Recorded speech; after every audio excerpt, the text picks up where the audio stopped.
Hello, Cass. This is my first time. Can you hear me? Hey, Charlie. Yes, I can. Welcome. All right, guys. How is everyone doing? How's the weekend? Wait. Can I start? Went down to Atlanta. I slept like 8 hours in 3 days, but we went down to Atlanta. I did for a talk show pilot. Pretty cool. Don't know what'll happen, but it was an awesome interview. So either way, we'll get that out there sometime, guys. I can't wait for you guys to see it. All right. Super excited. That's my big news. How's everybody else's weekend? Got some thumbs ups. Good. All right, Charlie, do you want to go? It's your first time. Do you want to go? Do you want to introduce yourself? Yeah, I can jump in. Okay, man. Go for it. Awesome. Well, my name's Charlie. I'm 32, currently in California from Australia, and I jumped into the program about a week ago. I've caught up on all the live calls, the recordings. Nice. And slowly making my way through. This week, I'm going to go more into the content. I've done week one. And I'm already seeing, so I have a wife. We got married April 15th this year, and she's 10 years older. We've been together for 4 years. And I've just never been taught. I've done a lot of personal development in these things, but I've never been taught how to be a man in a way, and how to lead, how to step up. And I'm finding this program just by jumping into the recordings and understanding these things. She's already noticing shifts, and I can see it's very fascinating because it's almost like super predictable. When I show up, I see her soften, almost like predictable. And I'm like, wow, this is crazy. This is sort of easier than I thought, even though I've been pushed many times, or like I have lost my center at times. But I'm like, wow, she's actually noticing these things. I thought I was already doing some of these things, but I must not have been. Well, you might have. You might have, Charlie. Like a lot of the times, the problem with our women is that we're doing some of the things. We're not doing everything, right? We're not showing up. So like a good example would be, an easy one would be like, well, we're providing, right? But we're not providing safety or security. We're just providing financially. So you see, it can be frustrating then because she really needs safety. She needs peace, right? So when you respond instead of reacting, now you're providing a whole lot more. And then we can keep stacking all of these things as you learn them, right? Yeah, I think that's the stacking piece. And I think if I'd slipped in the past, I've heard you and Catherine say it like takes 7 times to make that up or more. And I think I would do like 2 or 3 things really well, and then I would slip and it would feel like I'm back like 25 steps. So it's this continual, like I'm just losing footing. But now I feel like I'm actually gaining. And another win was yesterday, because I'd mentioned Catherine program when we spoke on the call. I don't know if you remember, but you said, just take it slow. So I mentioned it once or twice very briefly.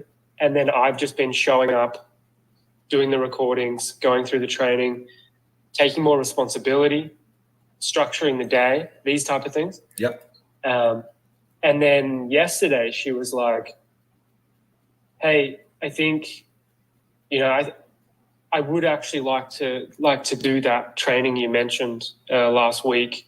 I can see I haven't got the communication skills. I see my parents didn't teach me, and I was like, that really meant a lot to me. I was like, wow, this could really improve our relationship hugely if we're both stepping up in this way. I already feel changes in myself after a week.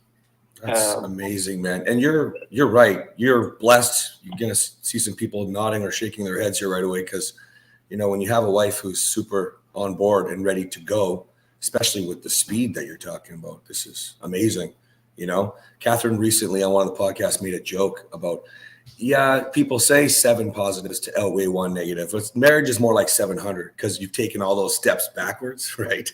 So, I think this is wonderful. I'll make sure that we connect and we can get your wife and Catherine connected. But, that's the beauty, man. Like, ideally, you're showing up and it's just smooth. Congratulations, you're lucky you have a type 1. This is everything I ever wanted. In fact, even better than a type 1, she's like she's type 10, she's ready to go, right? So this is super awesome. I'm really happy for you, man. Thank you. And I will say, if guys are nodding and thinking that it's easy, definitely the last 4 years have been challenging. She's a very powerful woman. She's led the whole time. I couldn't get ahead. I was trying to, I couldn't get ahead. So I just felt like I wasn't fully enough. She was always 10 steps ahead. And just by, stepping up a bit, I noticed that she's actually able to find a bit more safety. And then she's like, I actually want to learn this as well, because she must be feeling, well, she's told me, she's feeling that I'm leading more, that I'm more resilient, that I'm moving into the day more powerfully. She said I used to be, getting up, there was some heaviness. I was going through the day a bit like waiting for her to provide. I'm just being on the calls and hearing the recordings gives me strength. Like I feel the masculine strength. Sometimes I get knocked and my emotions get knocked and I'm like, fuck. And then I'll listen to the call and it sort of builds me back up. Reset. To find my center. Yeah. And then I can come in again. And there's been probably 10 times that I've done that with Sarah. I've come in and I've been like, where I'd normally come in shut down, or like she needs to do something for me or this, or a bit needy. And I'm coming in like, no, I'm good, And I think she's felt that. So that's building trust. This is such an important piece of the puzzle to understand, because this isn't a forever thing. Especially when you have a strong woman. It's so awesome. And most women just need to find their inner strength, their inner power. If we can provide that space for her to feel that, then you balance out your strengths, man. Right? And it's not like you're not allowed to feel. It's not like you're not allowed to, have bad days. But when we get there as a partnership is when you're supporting each other. Right now, we got to get over some of the bad years. Give her the safety. Yeah. And then from there, we can build on that. So this is great. I always tell guys, I don't remember if I mentioned it in the reset or not, but I always tell guys, I love it when you have a strong wife, because this means when she's in her power, you're in your power, and you guys come together. This is superpower couple stuff, not couples goals, hashtag. You know what I mean? That's like striving for baseline, normal, or dreams that people think don't exist. Superpower couple stuff is where it's at, right? When people look at you and they say, how do I get what you have? I want that. Instead of saying, how do I get what you have? Is it real? Totally different, So totally. I'm really, really happy for you, man. We'll keep diving in, keep reflecting. You're very, very baby Lord. So there's going to be lots more to learn. And as you move forward, it's going to impact a lot of how you feel. For example, you might have noticed with Impact where we might have to feel and release a little bit of shame from some of our past behaviors and things like that, right? And on that interview that I was having this weekend, I was talking about that. The people were blown away when they were hearing my story, and we were diving deeper into narcissism. And I gave them like a real life example of being self-aware, right? Which was in the morning, I got to the studio very, very early before everybody else, because I just got off the plane and went there. And the building looked really, really old and run down. And I was pacing back and forth. I was walking to each side. I didn't know which side would be the entrance. I didn't see any new vehicles. And my narcissistic brain, right, starts with, okay, this is a setup. They flew me all the way down, or I'm down here in Atlanta so that they can prove to the world, hey, we can get back at a narcissist. This is literally how my mind went, right? And now that I'm self-aware, I can stop feeding that. And so a lot of you guys, I'm not saying you're narcissists, but nice guys have a lot of nice narcissistic traits, right? So the reason I'm telling you the story is you're going to start to realize that we create a lot of our own reality. Narcissist, nice guy, either way, okay? And then it's in the anxiety, in the insecurities, the fear of not being good enough, that we would then present and feed the monster, or you check it and you move forward. So the old me, Ryan, would have sent a text message out after letting my mind go all these crazy paths. Would have sent a text message out that I would have thought was polite, but would have been gaslighting her. You set me up. Wait a minute. Did you have him send me the picture? We were bonding over the fact that we both have lots of tattoos. This was all part of the ruse, And I can't tell you how I would have wrote that, but I would have wrote that in a way that supported my reality of, I'm so hurt. Why could you do this to me? So again, I'm not calling you guys, nice guys, narcissists, but there's a lot of tendencies. So what I want you to take from this, Charlie, is when you go through more modules, you're going to start to have deeper reflections. This can cause you to go back and think, man, how bad was I? Right? Right. But when you start checking this stuff, you'll start to feel a whole lot more pride. Now, the stuff that you're realizing how you're showing up right now, you're going to notice that that gets amplified. And then it just keeps stacking and stacking and stacking. And it's so powerful, so powerful. So keep that in mind as you go forward, because there'll be some good feelings and some bad feelings. You know what I mean? Yeah. And you don't want For sure. ever anything to take you away from the direction you're going, right? I look at the example from this weekend going, fuck, I'm proud. You know, and they were all like, whoa, real-time example, because they think we plan it all as a narcissist. And that's what our wives think when you're smothering her as a nice guy, right? It's not always planned. It's the fact that we don't know how to deal with these emotions. We don't know how to regulate what we're actually feeling. We don't know how to respond, not react. And we feed the monster instead of us, who we are, who we want to be. So I want you to keep that all in mind. Pretty powerful when you can start to just register and click real time. And the turnaround time is quick. You know what I mean? Makes sense? Yeah, 100%. Cool. And I've got reflections back from Sarah that at times I can be narcissistic or at times selfish and these things. And I'm like, but I'm giving so much in the past, but I'm sort of, I'm seeing how it was not fully giving, I was giving to get. Yeah. And wait till that's everything you're saying. Yeah. Wait till you get to the next module. We're going to dive right into that when that unlocks for you.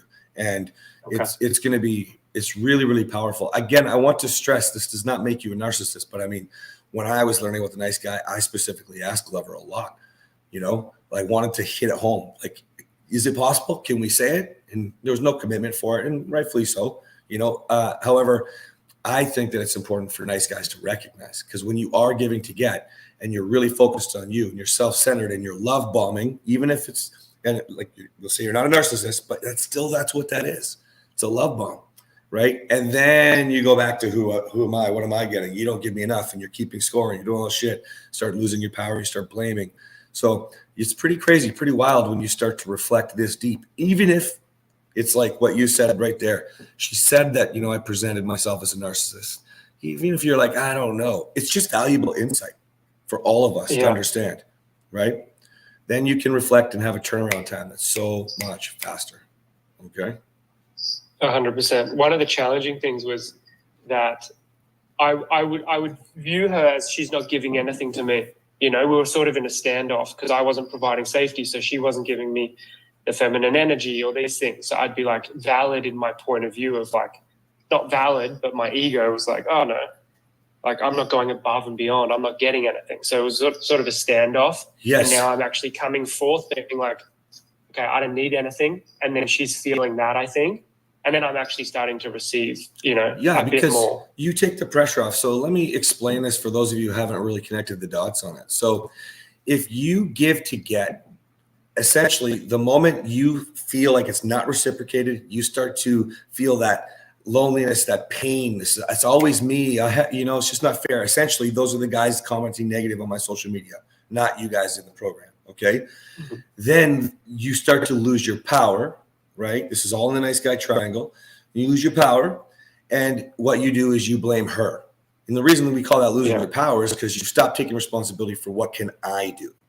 Right? Now, what happens to her is in those comments, we talked earlier about 7 positives outweigh 1 negative. Okay. Or Catherine's joke about 700 in marriage. The reason why Catherine or your wives would always say, well, do you even like me? Or I need space because I can't keep up with how much you love me and how much you don't, because we're saying some of the most terrible things, or we're, let's end it all. Or some of us have done things like my ex-girlfriend was so much better, or the chick at Starbucks, right? All you're saying in every single one of those comments is, I will not protect you. I matter more than you. I'd like to hurt you. You're not worthy. You can't meet my needs. I mean, we can go on. And if we do that, then we are always taking those steps backwards. It's essentially putting her on the pedestal and then ripping it out from underneath her and never just showing up being consistent, right? So when we understand all of this, we can now move forward with these reflections that we're talking about and make the kinds of decisions we need to make to be proud of. And if we're not that victim waiting for her, we can lead her to where naturally she's in her loving, empathetic, nurturing state, right?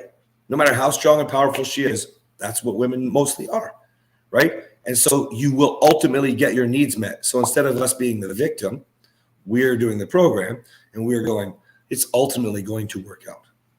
Does that make sense? Yeah, for sure. Thank you. You got it.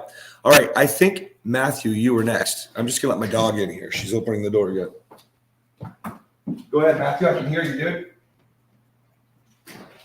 All right. I'm going to bounce an idea off your guest here. I want to start being more fun and stop being so predictable. Yeah. I'm not going to get in detail. I'll try to keep this as short as possible. We're talking about a lot about Christmas gifts. We got everything bought for the kids, and I'm mentioning I'm going to get her some stuff. She got some stuff on the Amazon list. It's all practical stuff, knife sets and things like that. And she mentioned to us, she's like, "Oh, it's all practical stuff. It's nothing fun though." So I'm thinking, okay. Her favorite game right now is Final Fantasy. I don't know if you ever heard of it. They're coming out with a sequel in February, a brand new game getting released. Well, after talking to Pete and Dennis, I got some ideas. I'm ordering 3 treasure chests, like Final Fantasy style treasure chests, and they're all going to have a treasure in there. And I'm going to make a game out of it Christmas morning after the kids open their presents. When it's time to get her present, I'm going to make like a game, like she's going to have to battle one of the kids with like a foam sword I get at the dollar store, a couple foam swords, and her reward will be one of the treasure chests, and she'll open it up and it'll be like one of the gifts I have in there. And then it'll be like another little storyline to get to the next chest, and then have to battle a next kid to get to the next chest. I thought it'd make it fun, it made it exciting, and every time she retrieves the gift, she's going to remember how I was creative and how I got the kids involved. I was kind of wondering what you thought about that. Well, I thought it was all wonderful until the last sentence. You started to worry about what she thought of you, right? And so it's important to understand, guys. Of course, you're always laughing at me.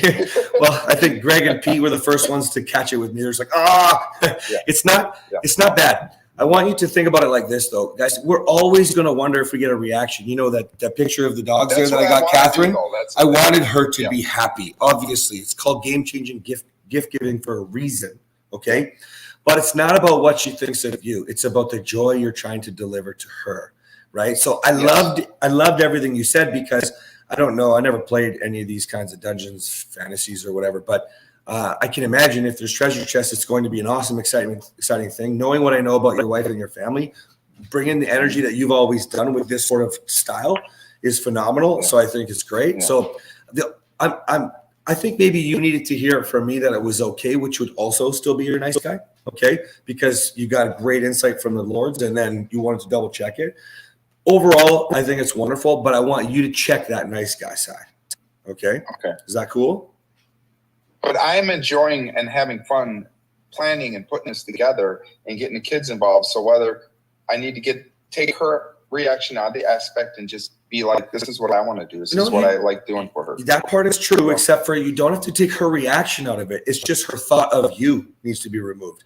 I am always I knew Catherine would bawl her eyes out for the pictures of the dogs, and I had a plan for years waiting for the last little one to pass, right? And so, when you think about game-changing gift giving, you're trying to make that impact. It's so that you can bring her that joy, right? Or so that you affirm essentially that you, for yourself, not for her, but you're paying attention to your wife, you love her, you're prioritizing her. All these things are for you, right? And it's just like your lover's list, okay? But don't tie it to, is she going to approve of it, right? It either brings her joy or it doesn't, man. Which is why Catherine's always made that joke on that reel that was like, don't buy her a fucking vacuum unless she wants a vacuum. You know what I mean? Like, it's not really worth it. So practical gifts are cool. Sure, we all do it because there's budgets sometimes. But game-changing gift giving doesn't have to even be expensive. It just has to be thoughtful, right? And especially if you're combining multiple things like what you're doing right now. That's game-changing gift giving. So that's my only caution, is just making sure that you don't need approval from me. And you don't need approval from your wife. Okay? Okay. Cool. All right. It's okay to know that you're checking with me to make sure it's good. Maybe you thought Pete was full of poop. I don't think that'd be the case. So that's why I think it's more about my approval. Okay. And the other side of things, it's okay to bring your wife joy. So we don't want to look at it like what she's going to think of me. That's the dangerous slippery slope to here. Let me give you flowers and take you on a date. Why don't you want to have sex with me? Okay. Make sense? All right. Yep. Okay. I'm glad you brought that up today, Matthew, because I meant to last week, guys. One of the things men are famous for is not getting involved in Christmas shopping for their family. Number two, leaving it to the last minute. So all of you can make a nice, or most of you can make a nice date with your wife. You know, we like to go have wine, go Christmas shopping. We did it last weekend, right? So you can have an idea like that. You can also go take care of shit, right? Bring it home. We don't have to leave this up to your wife, especially if you've got a wife who does this months in advance, like many do. Some buy right after Christmas. They're already getting ready for the next one. If that's your wife, you better get moving. Start making some schedule happen. Start making some plans. And remember that whatever ideas she has, work with her on those decisions. What do you think about this stuffy or this stuffy? Was for Briar from Catherine while I was in Atlanta. And so I said, I like the second one. Make a decision. Okay?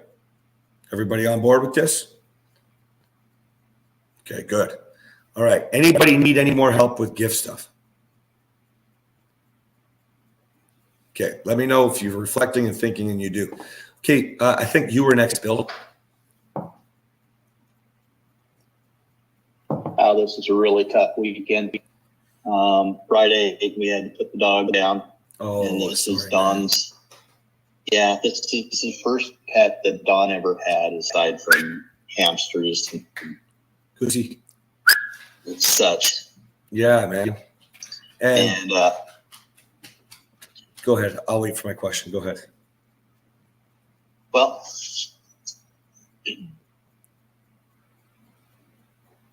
I decided that this was her day. I mean, there's no question about it. No question about it. This day was dedicated totally for her. And, we had him put down early in the morning and took him to be cremated. And then she goes, "You've got to call. You've got to call them." And I said, no, this day is for you. This is totally for you. I'm secondary here. And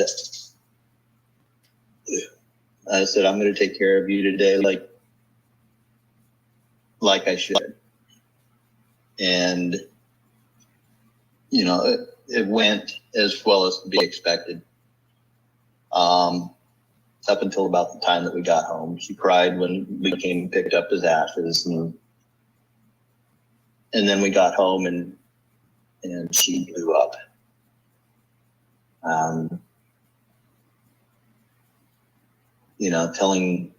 Telling me that there was a hole that Ricky filled that is just empty now, and that was the only joy that she had in her life. And I started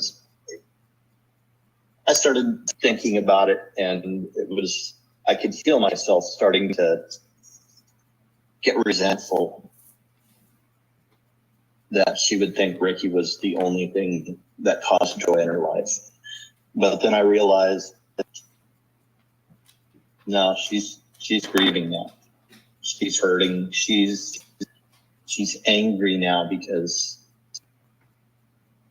just all of these feelings are rushing into her because her little guy died. Mm-hmm. And so I bucked it up and I went through and I just held her and started talking to her about grieving process and how she'll start feeling better and that hole start getting smaller and smaller. And, I think I handled it well. I didn't like the resentment that came in on my part. I should have been quick enough to accept the fact and know the fact right away that she was hurting. So you're also hurting. You're also, there is no appropriate excuse, no matter what happens, to be mean, right? And essentially she took it out on you, which is what that is, being mean. but I would have handled it the exact same way. I might not have talked about the grieving process. I think that's different for absolutely every person. So I don't think that, man or woman, we can really make a plan for that. I think everybody needs to hear things like that or not hear things like that, depending on their experience with death or loss of pet or loss of life. Right. So I don't have any criticism there for you because you have to own that on your own there. What I do like is you recognize the resentment, you realize what she needed, and you were there for her. That's all we can do. Right. I don't blame you for being resentful. That would sting. Right. Especially for nice guys, we're looking at like the dog being more, valuable than you essentially. And I, by the way, speaking of the worst nice guys ever, but this is more because of narcissism. I took things like that personal all the time. Catherine wanting to cuddle the dogs in bed instead of me, things like this, right? And so I got super jealous, believe it or not, of the dogs at one point in a relationship. So, even to the point where I was so resentful that I would I don't even want to talk to the dogs. I don't want to touch the dogs, So I don't blame you at all. Speaking from someone who's kind of been down that line, right? Again, I'm going to commend you. You did well if you're making it about her and just what she needs right now because she's hurting. That's it. That's the goal. Okay. We can handle it, so to speak. Okay. I like it. Yeah. One of the comments she made earlier after I told her the day was for her, and she sat and thought about it. And she goes, today doesn't have to be the only day that you do this. And it was like, meaning spend more time together hanging out? Being there for her. Oh, yeah, she's not wrong. That's our job, man. She's not wrong. No? She's not wrong. Is that what you said to her? You said you're right earlier. Is that what you said to her? You're right. I absolutely did. Good. I told her, you're right. And this is something that has been this has been something that I have not done. I said it will happen, and it is happening more. Good. That was basic. It's important just to recognize it. You didn't talk to death, and you're probably, if you haven't figured this out, you have gone on quite a roller coaster because of how much of her roller coaster with her insecurity, right, is there and not there. So you get just different challenge. And so it makes it hard to show up when somebody is coming at you in the same way that you've recognized I can't come at her, right? And I'm specifically referencing like narcissistic, the way you were talking, gaslighting, all these things, right? And so that's going to make it always challenging to be there for her when you're in this growth path and you know that she decided not to do it, right? However, own it. It's what you've got going on right now. Just keep moving forward. Now you're going to have to be doing a lot better, making her feel safe, which you should be able to tie into some of the things we've discussed over the last couple of months, right? Some of the ways that you've been in and out and some of the ways you've been hurting and reflecting. It's all different growth patterns for you though, right? So you are still processing it and moving forward. So as long as you don't start beating yourself up and you start just moving forward with the lessons you're learning, we're okay here. All right? Yeah. I got the insecurity from her last night, and I think I handled it pretty well. So, yeah, well, it's the same sort of stuff that we learned, right? So she's going through a lot of pain right now, and so she's feeling a lot of. I mean, let's say even that comment she said to you, she knows deep down that that's a hurtful comment, that you obviously fill her bucket. Never mind that now there's a big hole just because just the animal's gone and there's nothing else that brings her joy. All of these things, I elaborated on your sentence just right there, right? Or her sentence, sorry. So she probably is thinking, and then what does that do? Well, if she's not in control of her response versus reaction, she gets insecure instead of coming to you and saying, I'm sorry for saying that, right? Yeah. Now I'm going to push him away. Very well be. Yeah. Who knows? The point is that you're showing up. Sounds like you're figuring out way quicker, with some stuff that would have just sent you over the fucking edge before. So I'm okay. I'm good with this. Yeah. It's like I told you, I'm doubling down on this. I'm not letting failure be an option for this anymore. Good. It's fix myself, and then work on fixing it. Good. Keep up. Okay. Yeah. All right. Kevin, go. Hey guys, can you hear me okay? Yes, Ken. Yeah, so these have been the two most miserable weeks of my life, I think. Just Miriam and I being separated, I've been in different places, no way to connect to her.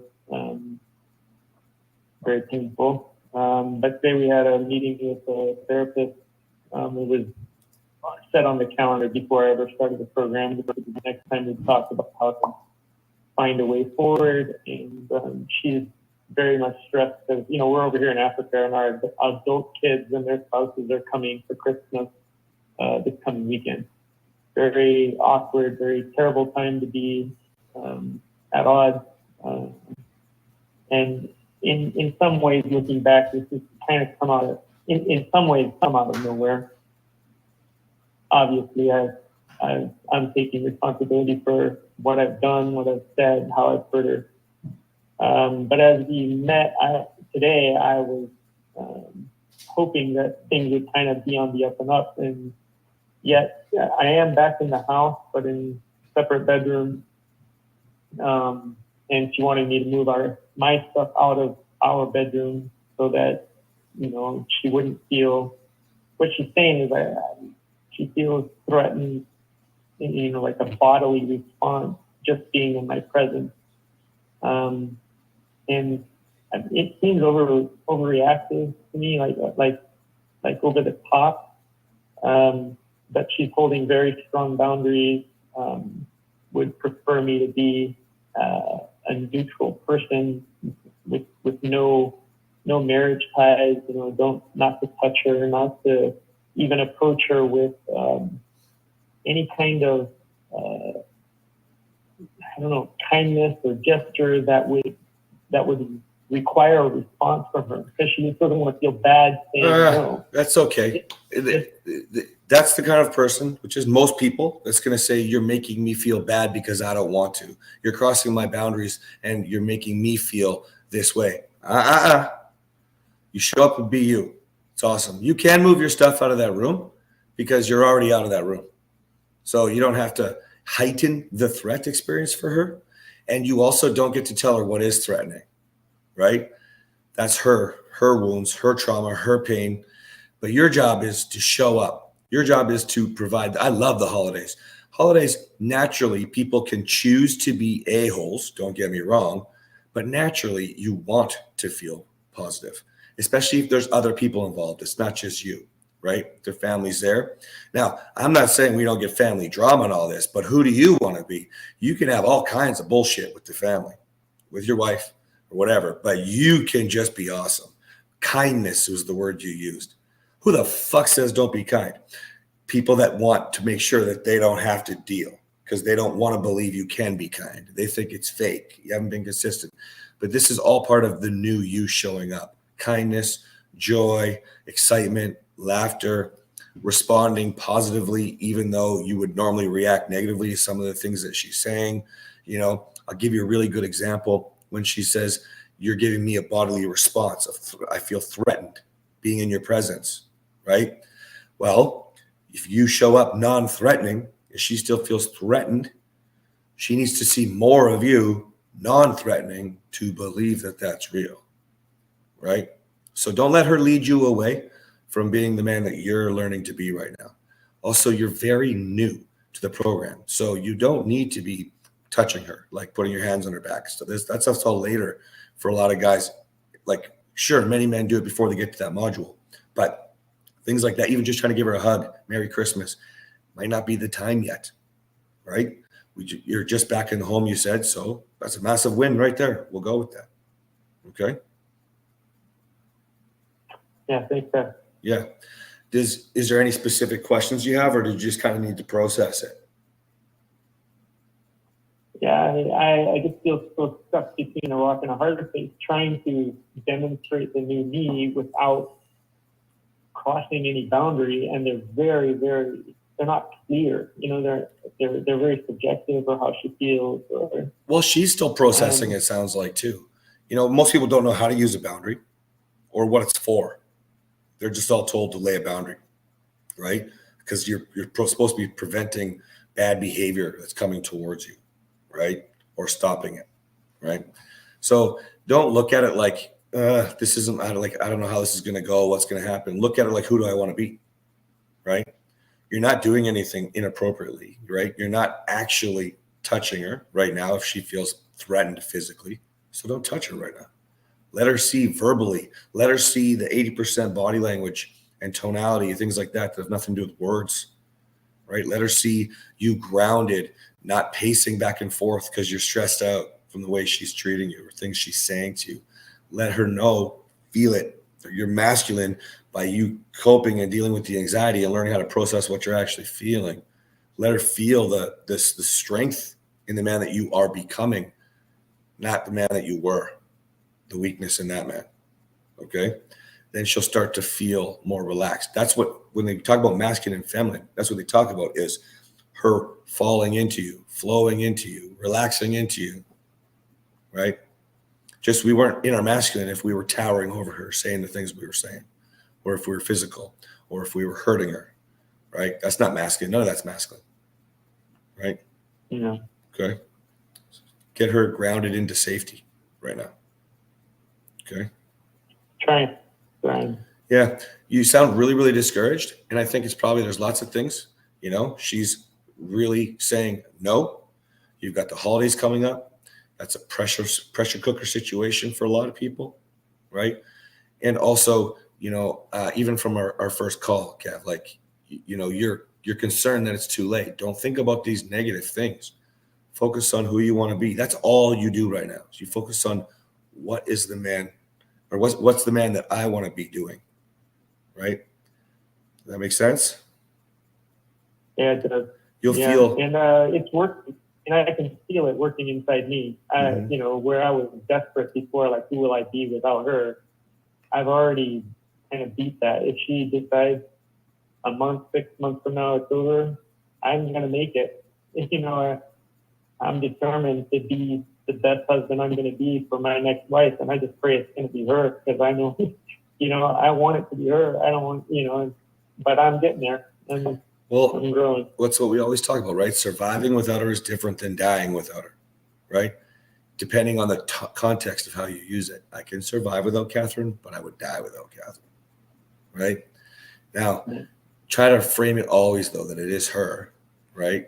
You don't have to prepare yourself for it to not work by saying, yeah, I'm going to be great for the next one. I think that's a lot of mistakes that people make when they have these other programs that are out there.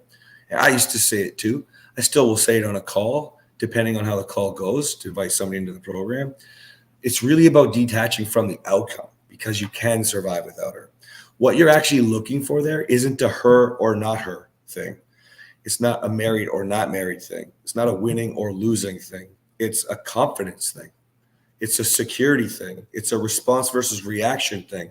It's knowing and believing who you are. Your most true, authentic self is real, valuable, and with a lot to offer, but in a non-arrogant, strong, confident way, right? That's the only way that we can inspire and lead her. That's the only way we can be confident enough to ask her if she's still saying no, right? You know, when you know things are different and you know that you guys are having great conversations, you guys are having a little bit of fun, and you're talking about getting to the bedroom, you know, getting back in there and taking the next step, that would be an ask probably, right? Because it's her bedroom at this stage for your marriage anyway, right? And so the only way that you can be confident enough is to be looking in the mirror and looking at you, detached from the outcome, right? That's a man who can then confidently say, oh, no, I'm ready for the next step, babe. And then make that happen, right? Okay. Guys, this would be the same if we're worried about getting her to stop being angry, stop bringing up the past, all of these things, right? It's the whole, you know, we as men believe we deserve all this respect, but unless you're a strong leading man, confident in who you are, the decisions that you're making, you know your core values, you follow through all the time, none of it is authentic. It's just changing for her. And if you're changing for her, well, she's never going to want to be with you. She's never going to believe it, right? Sounds like you've got lots and lots of processing to do still. Just keep letting it happen. The reflections, keep bringing it to us, and we'll keep getting you through it. Okay? All right. Todd.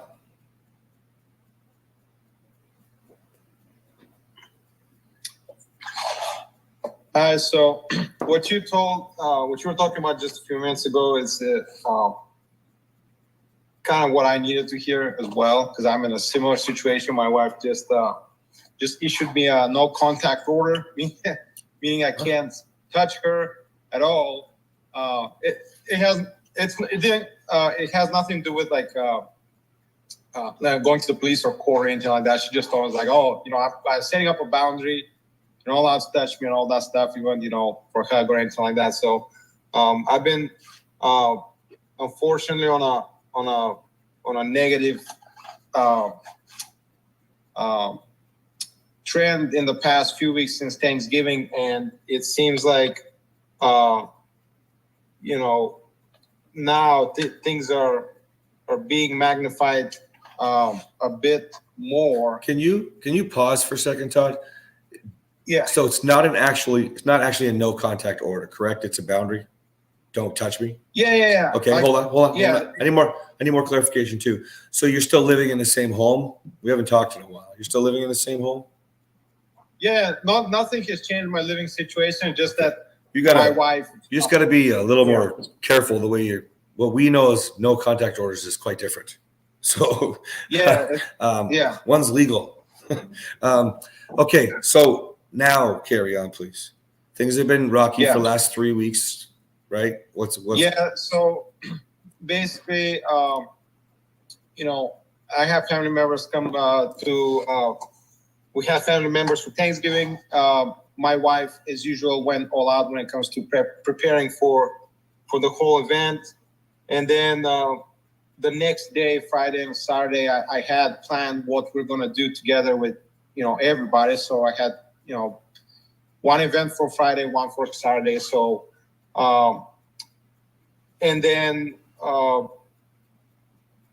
what I've noticed about myself, and I need to work on it, is, so my wife is, once she gets mad at me, she's like really upfront and confrontational about it. But while she is trying to, communicate with me, for example, like that she doesn't want to do something, and she's trying to do it in a nice way. For some reason, I'm not registering that, which obviously is my problem. But basically, she brought up how on Saturday she didn't want to go to the second museum that I planned, but she felt like I just like steamrolled her, and and I didn't listen to her. She's saying, "Oh, maybe we shouldn't go because there are going to be too many people.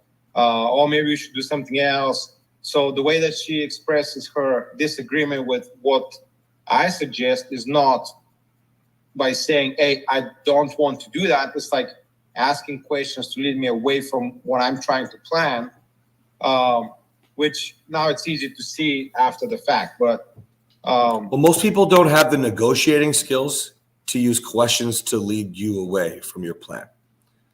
Like, unless she's read Split the Difference by Chris Voss, I'm pretty fucking sure she has no fucking clue what she's doing with questions to lead you. That's a lot of calculated thinking to use questions to lead. Statements would be what people would do.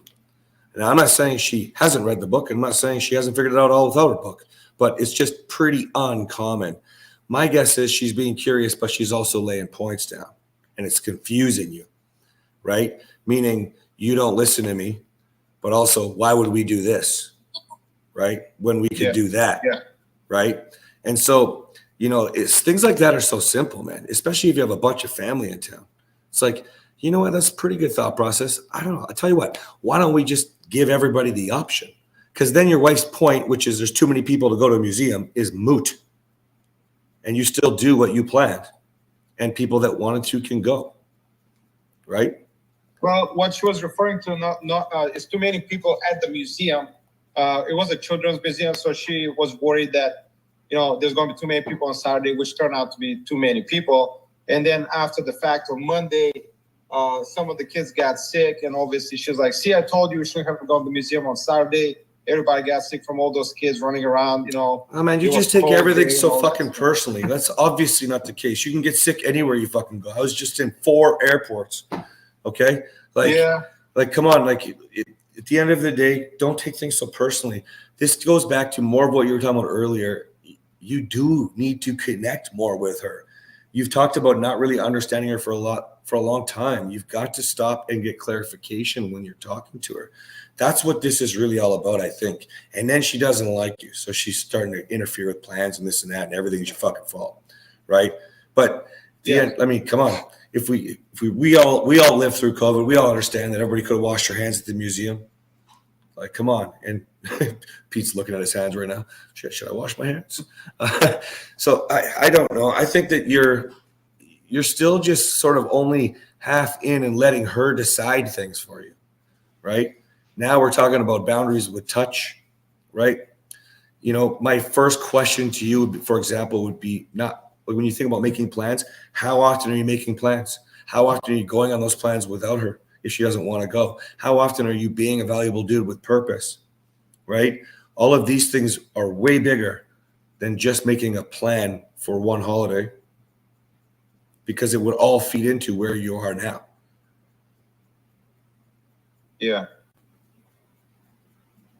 Like the most common question I always seem to have when you do jump on a call, I see you lots listening, right? The most common thing I want to say when you ask a question or tell your story about what's going on lately is, are you using the whole reset? Are you proud of who you are? Do you need to take the assessment again? Do you need to check where you're at? Yeah, but most part, I have to take the assessment again, because obviously, it's obvious to me that I'm not doing something right. And, in my mind, when I was setting out those plans, it was like, okay, well, my wife took care of everything at the house. So I'm like, okay, well, let's go do something fun in terms of, so in my mind, I was like, okay, well, I'm taking care of that part of the plan. Okay, well, hold on. Let's kind of feed into what I was just talking about. So does your wife, like Catherine wants me out of the kitchen unless I'm doing the turkey, right? Is that your wife? Stay out of the kitchen? Yes. Okay, so you can always say, hey, babe, any help you want from me today? Right? Because it sounds like she goes all out when she makes the meal. But you can still show partnership by offering to be involved, right? But it's her kitchen at this stage, right? Well, I do that. I ask you, do you need help? And, usually the answer is no. Well, no, yeah, I know, but I'm assuming you do, because you said you're trying to make things planned, okay? So hold on, stay with me. Yeah, How do you do it? Hey, babe, how can I help today? Want me to lift the turkey? Want me to cut some shit up? Be fun, flex. Cut some shit up.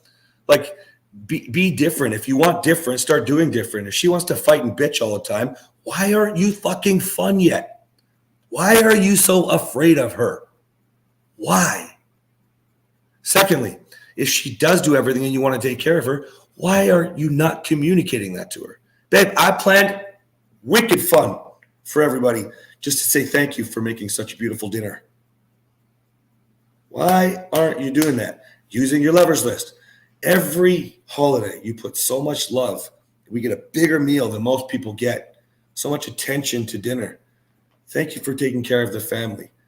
You're such a good mama. You're such a good wife. Where the fuck is the lovers list? Thirdly, why are you so afraid of her?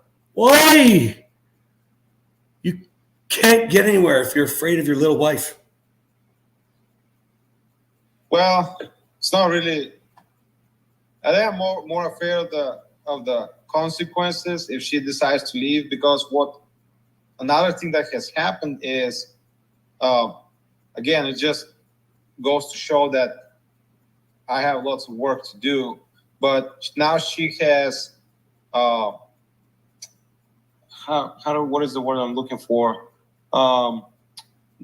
well, she controls the narrative about me to the 3 oldest kids, and I have noticed more and more they are in more of an attack mode every time my wife starts to get into an argument or express some kind of a dissatisfaction with me. The kids jump in And to attack defend you? from mom as well. So Okay, well, hold on. it's Hold on. So you are afraid of your wife if you're worried about the consequences. Number one. Number two, how is this happening? You were down with the parenting man at home modules. You were connecting, and she was not. How is this happening? And Pete, you have a question too, it looks like, or a statement? No, I did want to say something. As far as scared of the consequences if she leaves, you're not more scared of those consequences than you are of the reality of living as the man you can be. Yeah, that's a really valuable Because point. You're stuck with those consequences if you don't become that man no matter what. You're not avoiding those consequences by avoiding being that guy. Well, You're actually making it more likely you're going to encounter. yeah, one of the things that I was going to bring up and just wanted to get through all this first, but I might as well say it now, is you, kind of like Matthew, you're sabotaging yourself by not following through, right? Do you remember you sent a video once to me and it was like, you're the father figure I never had, right? You remind me of there's a number of you that are a little bit more, let's say, childlike and afraid to grow up, right? And if I'm being, Papa Cass over here, that's what I have to say is like, we're setting the example, me and the uncles, but you've got to jump on board. Okay. yeah. I don't know. It's just one of those things where, like for example, earlier today, like after Thanksgiving, I decided to, buy some gifts for my wife that she's been talking about some things. So I ended up, buying those, and it wasn't like, hey, look at me, I bought you a gift. I was just like, hey, I know you talked about this for a long time. I figured it wasn't like giving to get or anything like that. And of course, she again, I have to concentrate looking at me, but just like, she came back like, oh yeah, my counselor told me that, now since you screwed up the holiday and all this stuff, you're going to try to buy me with gifts. And I said, look, I think higher of you than assuming that you can be bought off with gifts. So anyway, basically, she's non-receptive to that as well, which, I'm okay with the rejection, but it's again, I can't control what she's thinking, but like, well, this is really unfortunate because this is probably where she's getting a lot of her boundaries from is a bad therapist, right? Correct. Yeah. Yes. Objection, leading the fucking witness, right? Now he's going to buy you off with gifts, and you've been in a program long enough to not do that. So this is really unfortunate. Once again, why therapists most of the time fucking suck. We hear it every day. We very rarely have a good story with therapists, and I know there's great ones, I know there are, but it's always shit like this that just drives me fucking nuts. Anyways, you're trying to over-explain it there. I think highly of you. This is just talking your way into her head or heart, right? You got to just fucking roll with it. It's all good. Smile and go. I hope you like it. Carry on. You know what I mean? Yeah. Don't let her lead you anymore, man. So, man, I'm gonna have to say to you, go back to the reset, start at the beginning. Maybe not the beginning. Man with impact. You don't need to do man in power. I don't think that that's your problem. You're not fighting with her. You're not blaming her, correct? You're not doing stupid shit to build the wall that between you guys, right? All that stuff's cool, I imagine, right? Well, I personally, no. Yeah, like, I feel like perceive things, yes. Yeah. Okay. So you can probably just start at Man with Impact, carry on, Yeah. And just start there again. Practice your response training. Get over the anxiety. Understand what you're truly feeling. You're gonna have to really own the rest of the reset after that, so that we can get you to a position where you can stop her from talking to you this way, right? Because it used to just be kids, and now look at all these different ways that she's taking over, pushing you away. It should not be getting Yes. worse if you're using the program, which is why I want you to start the program again. Yeah. Okay. Now, it's interesting because I'm more than halfway done with the art of embodiment, and one of the things that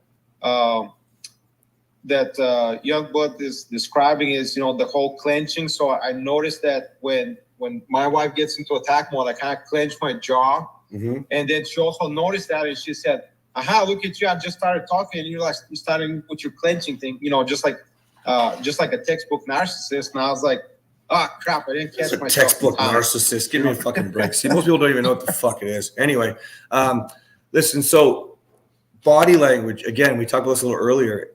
The words you say are 20% of it. And so for me, it was the sneer face, which is also my question face, right?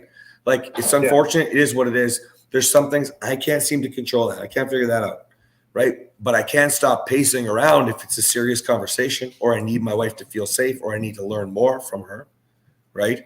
I can't stop myself from that. I can't stop myself from making sure I don't cross my arms or clench, if I feel heated or tense. There's here's something you can do. If you're a clencher, though, you can try to bite your tongue, right? Just leave it in your mouth, just subtly. And what that does, that will stop you from saying something stupid and make you self-aware of, oh, I'm starting to get anxious, right? Especially if you're a clencher. You can all try this, but especially if you're a clencher, right? The other kind of person, like if your hands start to get sweaty when you feel the anxiety, try the tongue thing too, right? There's some people would prefer to put their tongue to the roof of their mouth as well. Okay. I can't remember which cultures this is, Chinese or Japanese. I'm pretty sure that's where it comes from, but it does a good trick for sure in the moment. Good. But yeah, dude, I think that what we're seeing here is along the lines of what Pete and I were talking about earlier, and your wife is noticing it and she's pushing it, right? And the only way to beat that, dude, is to show up in your own strength. Start being a man you're proud of, right? And the reason why I say that is because we don't want to enable the behavior to get worse, which is what's starting to happen here, right? Okay? Yes. And if we enable the behavior to get worse, then first of all, it's worse. It takes longer to undo. Second of all, right, it's less and less respect, which means your boundaries are further and further away, right? And or you start going down a contemptuous path and you lose your power and you say, fuck it. She's the problem, which it sounds like she's a big part of the problem. But remember, whether or not she is, you can be the solution, right? Yes. Okay. Thank you. You got it, Mike. Andy. Well, buddy, things are in motion. Custody? Going to court. Okay. Yeah. Today I got confirmation, so.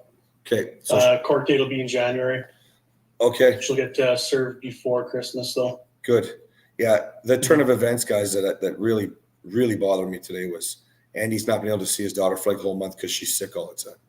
Like, what? You should be allowed to take care of your daughter too. Like, so, I mean, this is now we're just coming up with anything. I'm especially concerned, which I did not express in my voice note to you. I'm especially concerned if this is all feeding into her having on more because she talked about divorce. And so I'm wondering if that's part of her own custody battle. And if they seek counsel, not necessarily saying she's trying to manipulate, but potentially they seek counsel and were advised to do stuff like this. So yes, thank you. I'm glad you got that moving forward. Good. How do you feel? Feel good. Little defeated that I couldn't fucking turn the ship around, but at the same point in time, I think I damaged that ship beyond repair. So I don't know if you did or didn't. I know that, there's no point in going backwards and going, fuck, should I have told her this? How much should I have told her that? Should I let her leave? Should I have asked her to leave? Should I have done custody sooner? None of this matters, because it's like here, like when I'm interviewed and they're like, what was the turning point? Man, I don't fucking know. It's always chicken and egg. What was the very first fight with Catherine? I know exactly what it was about. And she would say, well, if I was more compassionate, maybe things would have gone this way. I would have started to help you way back when. And I would always say, well, if I was able to fucking respond, not react, and not get jealous over some ex-boyfriend. And my nice guy, that's what it was. My nice guy worried that I was a bad guy. Other guys can treat you well, but I took that personally. Chicken and egg, man. So don't sit there and, Yeah, I'm not ruminating or sitting in my pain. It's just well, oh well. Fucking move forward. Shit's in the rearview mirror. You're good. So All right, I like it. We'll keep you in the loop. Thanks. You might go up and down a little bit with that one for sure. So keep me in the loop. Yeah. Okay. Yeah. All right. Dan. Oh, is Dan gone now? I think he is. He had his hand up for a bit. All right, guys. I am gonna let you go. We'll see you guys tomorrow.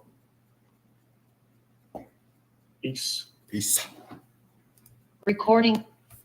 All right. Thanks for watching, guys. See you later.